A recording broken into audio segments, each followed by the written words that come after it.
नमस्कार, बहुत स्वागत आप सभी का। जी मध्य प्रदेश छत्तीसगढ़ देख रहे हैं आप और आपके साथ मैं हूं कीर्ति दीक्षित। छत्तीसगढ़ में अपराध बेशुमार हो रहे हैं और अपराधी बेलगाम, लेकिन हैरानी की बात यह है कि जनप्रतिनिधियों को अपराध नजर नहीं आ रहा और वो फिलहाल प्रदेश की कानून व्यवस्था के दुरुस्त होने का दावा कर रहे हैं। इसलिए आज हम आपको कुछ ऐसी तस्वीरें दिखाएंगे जो खुद बताएंगी कि आखिर छत्तीसगढ़ में कितनी शांति है और अपराधियों में कितना खौफ।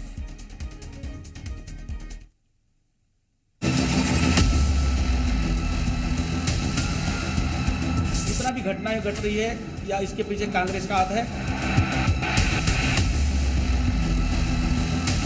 सरकार पूरी तरह से ऐसे तत्वों के खिलाफ शिकंजा कसी हुई है।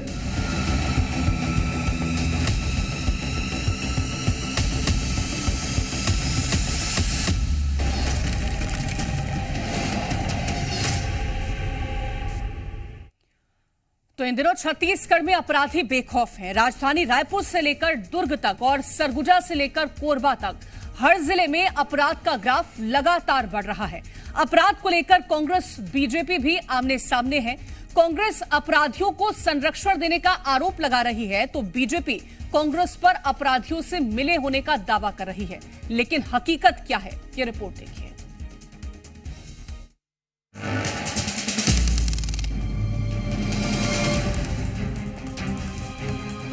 सबसे पहले ये तस्वीर देखिए। राजधानी रायपुर समेत कई जिलों में किस कदर अपराध का ग्राफ बढ़ रहा है। कहीं चाकू से हमला, कहीं लूटपाट की वारदात को अंजाम दिया जा रहा है।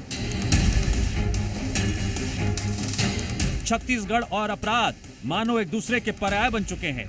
प्रदेश में शायद ही कोई ऐसा दिन गुजरे जिस दिन अपराध की खबर सामने ना आई हो।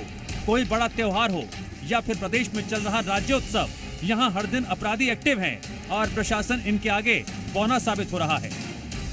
आज भी राजधानी रायपुर में एक शख्स ने देसी कट्टे से एक शख्स पर फायरिंग कर दी। बदमाशों में कानून का कितना खौफ है, इस बात का अंदाजा इस बात से लगाइए। ये फायरिंग रायपुर सेंट्रल जेल के बाहर की गई। मामला पुरानी रंजिश को लेकर है। फिलहाल घायल युवक अस्पताल में इलाज चल रहा है। दहाड़े सेंट्रल जेल के सामने गोली चलने से हड़कंप मच गया है।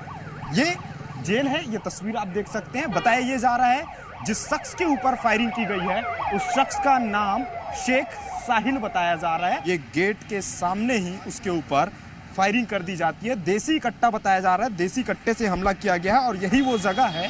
ये संभवतः ये ब्लड भी दिखाई दे रहा है, इसी जगह पे ये फायरिंग की वारदात को अंजाम दिया गया है। छत्तीसगढ़ में हत्या, लूट जैसी वारदातें शायद आम हो गई हैं। यही वजह है लोग बड़ी बड़ी वारदातों को बेखौफ अंजाम दे रहे हैं। रायपुर के तिल्दा इलाके में साले ने अपने ही जीजा की हत्या कर दी। आरोपी अपनी बहन की लव मैरिज से नाराज था। और बात दुर्ग की, जहां एक दोस्त ने ही अपने दोस्त पर चाकू से जानलेवा हमला कर दिया। आरोपी युवक ने शख्स के प्राइवेट पार्ट पर चाकू से हमला कर उसे पूरी तरह घायल कर दिया। वहीं खबर धमतरी से, जहां बीते 2 दिनों में 2 हत्या की वारदात सामने आई। बावजूद इसके पुलिस कानून व्यवस्था को ठीक ठाक ही बता रही है। विडम्बना है, धमतरी जिले में खाकी वर्दी का कोई खौफ ही नहीं रह गया। धमतरी में गौरा गौरी विसर्जन के दरमियान पुराने बस स्टैंड के पास युवकों में मामूली विवाद हो गया और अज्ञात युवक ने 2 युवकों पर धारदार चाकू से हमला कर दिया। एक नाबालिग ने दूसरे नाबालिग पे चाकूबाजी की घटना को अंजाम दिया था, जिसमें एक की मृत्यु हो गई है। जो आरोपी थे, चारों आरोपी को पहचान कर ली गई है। ये आपस में डांस कर रहे थे और उसमें धक्का मुक्की हुई। धक्का मुक्की की बात को लेकर इनकी ये घटना को अंजाम दिया। एक तरफ ये मामले हैं, दूसरी ओर इन मुद्दों पर सियासत। बीजेपी कह रही है क्राइम कंट्रोल में है, कांग्रेस सरकार को नाकाम बता रही है। पूरे प्रदेश में अराजकता की स्थिति है और अपराधियों के पूरे हौसले बुलंद हैं। 72 घंटे में 9 हत्याएं हो गई रायपुर में। क्या बोलेंगे? तो लाइन ऑर्डर तो पूरे प्रदेश का खराब है। जो माफिया हैं ये दूर दूर तक छत्तीसगढ़ में नजर नहीं आते हैं। सरकार पूरी तरह से ऐसे तत्वों के खिलाफ शिकंजा कसी हुई है। प्रदेश में 2-4 ऐसी घटनाएं कुछ हुई हैं, लेकिन कांग्रेस इस बात को प्रचारित कर रही है कि सरकार का कंट्रोल नहीं है। लेकिन मैं दावे से कह सकता हूं कि प्रदेश में कानून की व्यवस्था पूरे छत्तीसगढ़ में बेहतर है। तो सुना आपने, बीजेपी ये मानने को तैयार ही नहीं। प्रदेश में अपराध बढ़ रहा है, शायद यही वजह है अपराधी बेलगाम और बेखौफ हैं। छत्तीसगढ़ में बीते कुछ दिनों से अपराध का ग्राफ लगातार बढ़ते जा रहा है। अपराधी बेखौफ होकर खुलेआम दिन दहाड़े हत्या जैसी वारदातों को अंजाम दे रहे हैं। प्रदेश में ही बीते 5 दिनों में 1 दर्जन से अधिक हत्या का मामला निकल के सामने आया है। लगातार बढ़ते अपराध के ग्राफ को लेकर के कई तरह के सवाल भी खड़े हो रहे हैं। अब देखना यही बड़ा दिलचस्प होगा कि आखिर छत्तीसगढ़ में अपराध पर लगाम कब लगेगा। कैमरा पर्सन राकेश गौरखेड़े के साथ राजेश निषाद, जी मीडिया, रायपुर।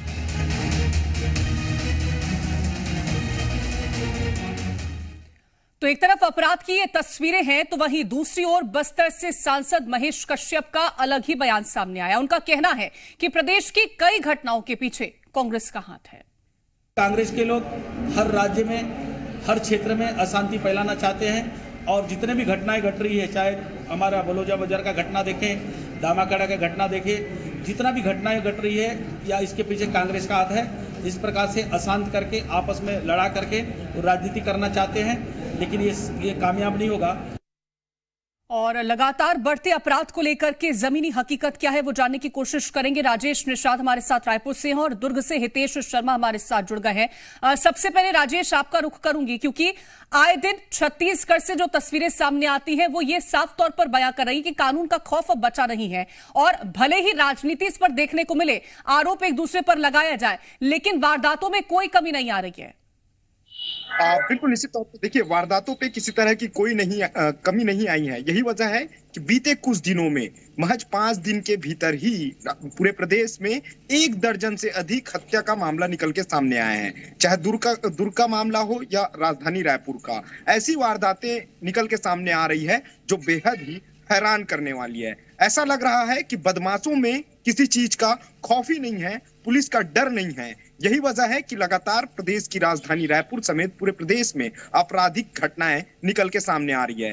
देखिए, दावे और वादे लगातार कानून के तमाम कानून के जो रखवाले हैं उनकी ओर से लगातार ये किए जा रहे हैं, लेकिन उन दावों की पोल खोलती ये तमाम तस्वीरें हैं। चूंकि राजधानी में ही महज 5 दिन के भीतर 9 लोगों की हत्या कर दी गई है। आज दिन दहाड़े राजधानी रायपुर के सेंट्रल जेल के मुख्य द्वार के सामने फायरिंग की घटना ने सबको हैरान कर दिया है और ये ऐसी घटना निकल के सामने आई है, ये उस वक्त ये घटना होती है जब बीजेपी के प्रदेश अध्यक्ष किरण सिंहदेव के द्वारा एक लॉ एंड ऑर्डर को लेकर के पत्रकार वार्ता को संबोधित किया जाता है। उसी बीच इस तरह की घटना निकल के सामने आती है।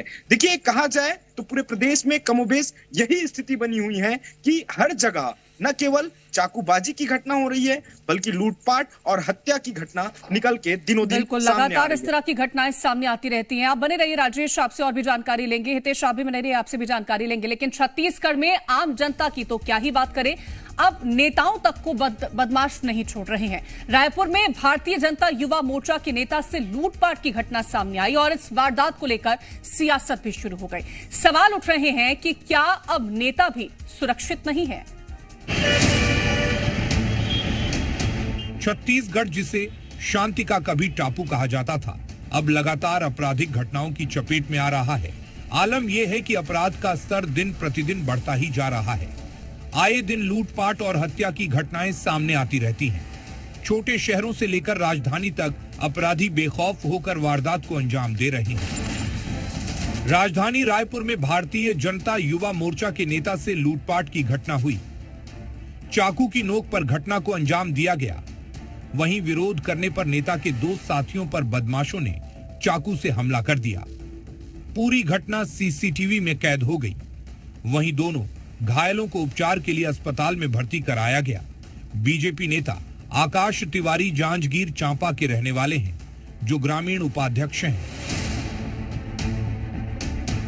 बीजेपी नेता के साथ हुए वारदात को लेकर सियासत भी तेज हो गई है।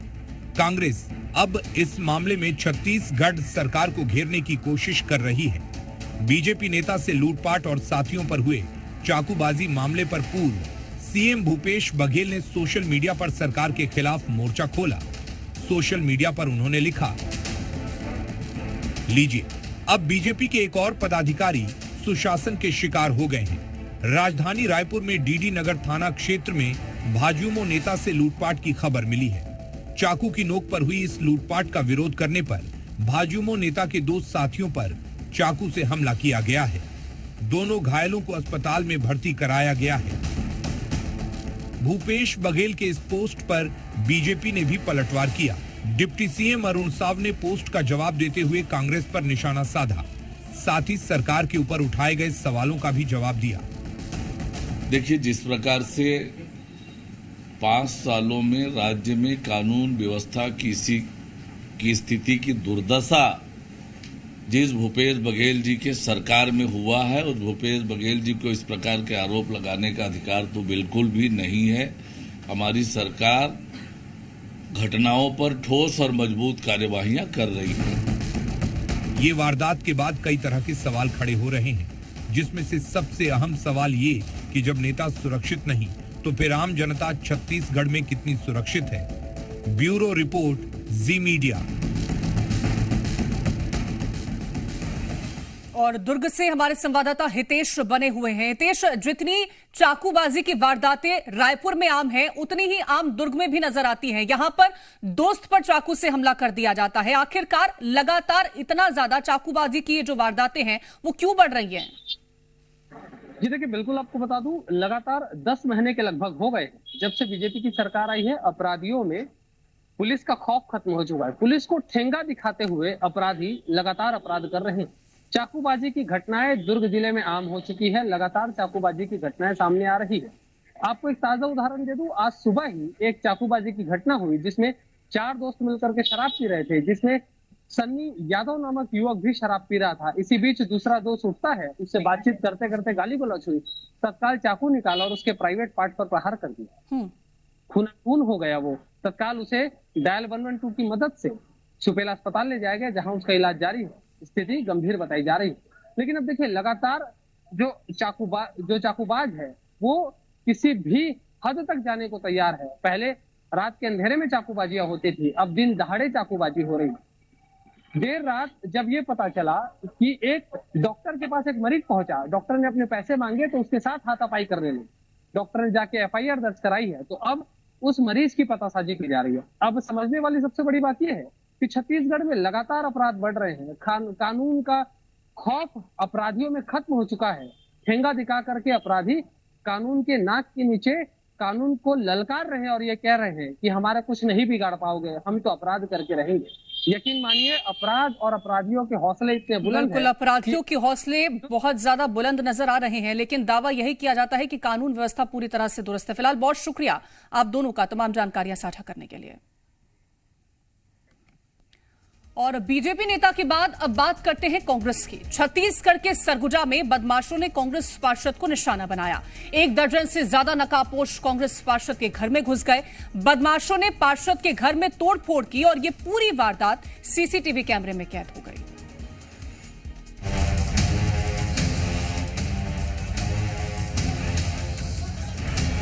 सरगुजा में भी पुलिस और कानून व्यवस्था से अपराधियों का खौफ खत्म हो गया है।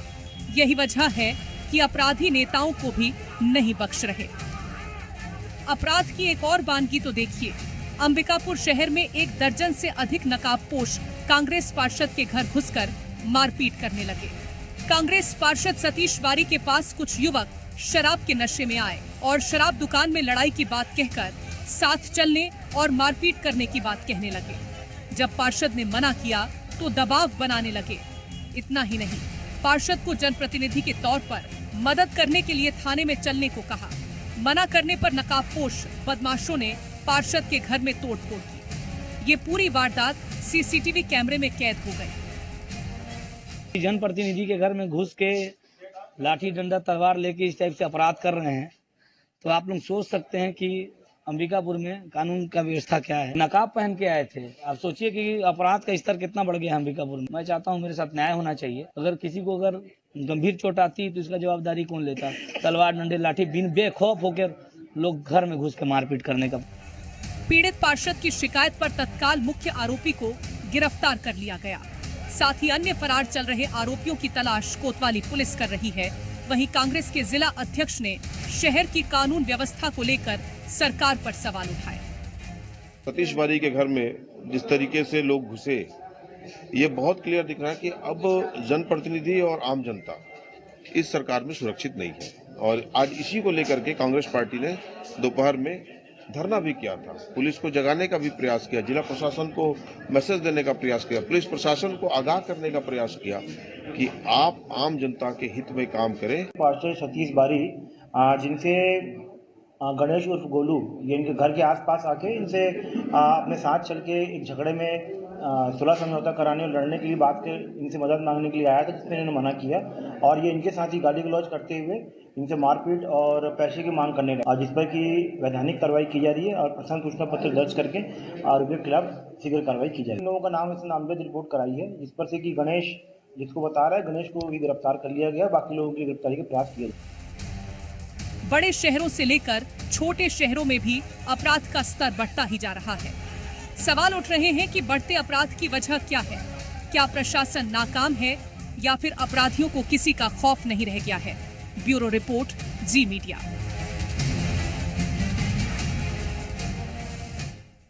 और फिलहाल के लिए इस बुलेटिन में इतना ही। आप देखते रहें जी मध्य प्रदेश 36।